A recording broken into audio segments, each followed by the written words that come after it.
autumn has finally arrived here on this little planet.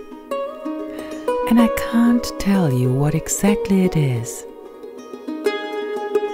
But whenever I'm outside in this autumnal nature, I remember back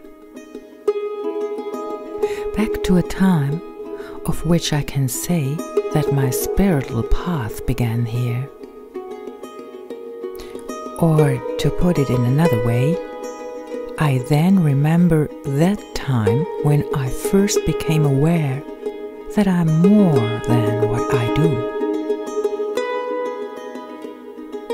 That I do have a name, that I think, feel and have a body.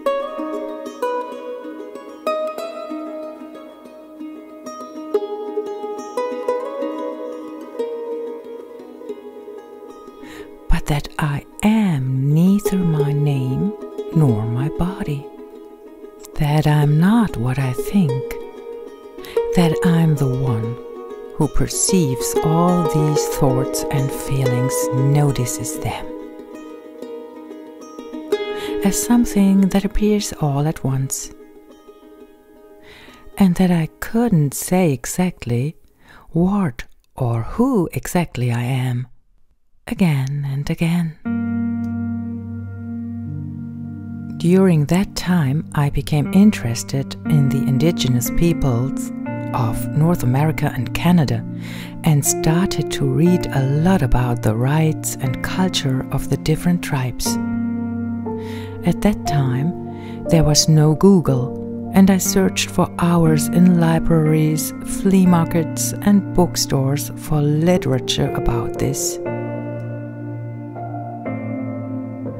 And I can still remember exactly how deeply touched I was by the views, wisdom, the traditional rites, and the basic attitude towards all life.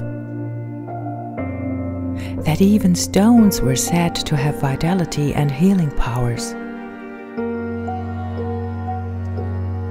Looking back, I can say that it was exactly then that I began to become a seeker.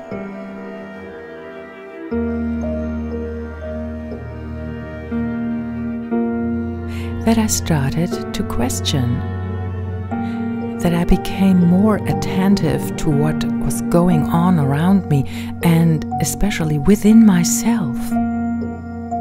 Long before the destruction of our planet by us humans became a social topic, the Indian peoples tried again and again to draw attention to it, and do this until today.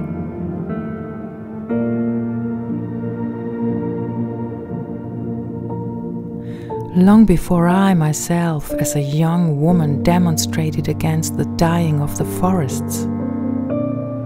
Yes, this is not a new topic either. And even before I had any idea about meditation, I know today that I came into contact with it exactly at that time, but without knowing this already. The immersion in the Indian cultures made me more awake, more attentive.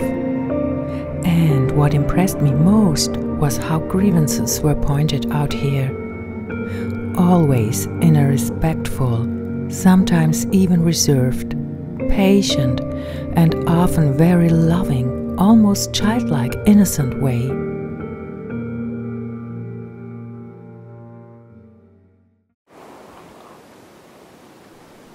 This often put me to shame, because at that time I was something like a wild, impetuous little warrior who, with a lot of anger in her belly about all these worldly conditions, the injustices, the greed, and all the suffering around me that I suddenly became painfully aware of, would have liked to storm off right away to fight against it, not noticing at all that I myself was just about to become unjust.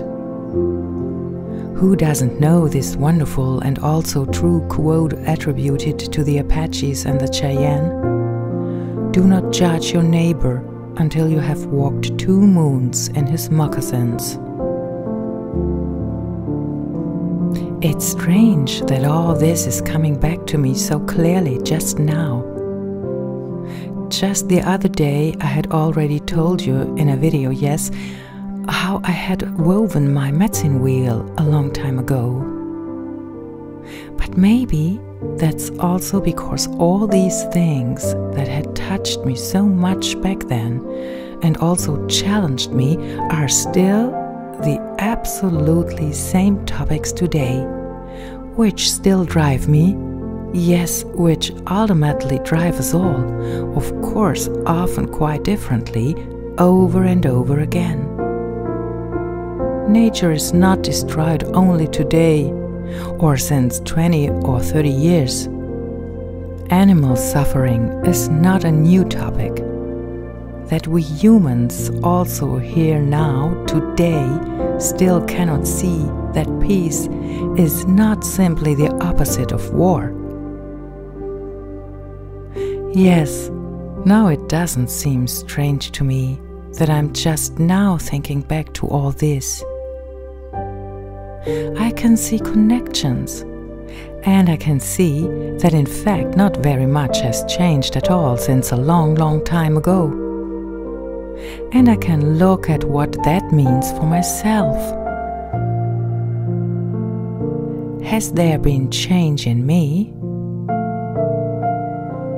Can I really see and acknowledge that this is happening in me first? Or is there still the little warrior who tends to become unfair? At least sometimes? Do I possibly still think that healing takes place on the outside? Can I always see that my thoughts can be like arrows?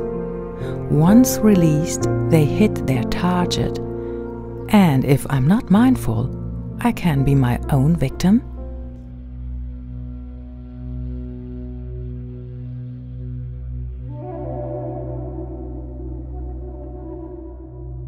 Let me end today's video with an Iroquois saying: so many are the wonders of creation that this beauty will never end. Creation is here. It is in you right now, has always been. The world is a miracle. The world is magic. The world is love, and it is here, now. Thank you for being here. The healer might come today. The healer might come and take. The healer might come and take away the pain. He might come and take it all away. The healer might bring the rain. The healer might leave you in a hurry.